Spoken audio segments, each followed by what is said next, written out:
Iron deficiency বা রক্ত স্বল্পতা।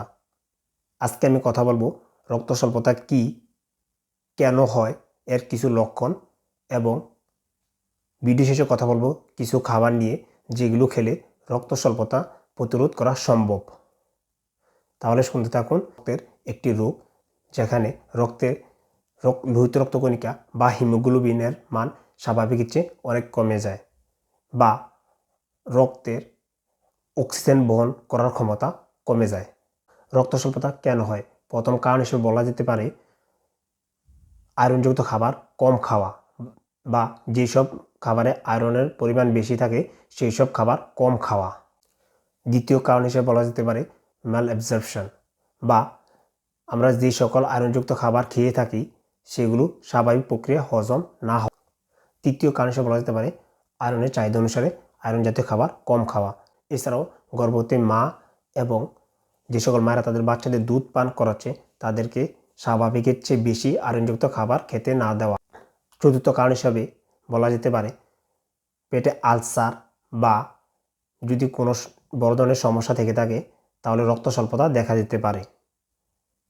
বিশেষ করে মেয়েদের ক্ষেত্রে যাদের মাসিক বা পিরিয়ডের সময় প্রচুর পরিমাণ রক্তক্ষরণের মাধ্যমে রক্ত স্বল্পতা দেখা দিতে পারে।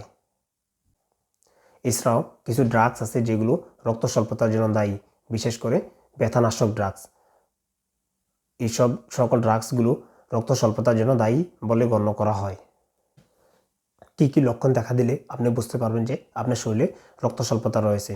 যেমন শরীর ফ্যাকাশে দেখাবে, কাজ করতে গেলে শরীর ক্লান্ত লাগবে, বুক ধড়ফড় করবে, মাংস পেশিতে ব্যথা হবে, মাথা চুল পড়ে যাবে, মুখের পাশে ঘা হবে, পালস বেড়ে যাবে, হাত পা নিস্তেজ হয়ে আসবে বা ব্যথা অনুভব করবে। এখন আমি কিছু খাবারের নাম বলবো যেগুলো খেলে আপনার শরীরে রক্ত স্বল্পতা দূর করা সম্ভব।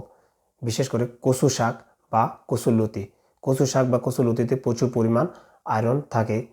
এছাড়াও গাজর, টমেটো মধ্যে প্রচুর পরিমাণ আয়রন থাকে, যেমন আঙ্গুর, কমলা, আপেল, তরমুজ, এগুলো অবশ্যই খেতে হবে।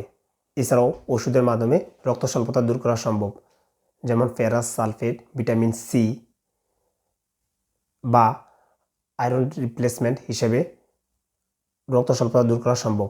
অবশ্যই মেডিকেশন নেওয়ার আগে ডাক্তারের পরামর্শ অনুসারে মেডিকেশন নিতে হবে। আজকের ভিডিওটি এই পর্যন্তই। যদি আপনার কোনো মন্তব্য থেকে থাকে অবশ্যই কমেন্ট বক্সে জানাতে পারেন। অবশ্যই আমার চ্যানেলটি সাবস্ক্রাইব করতে ভুলে যাবেন না।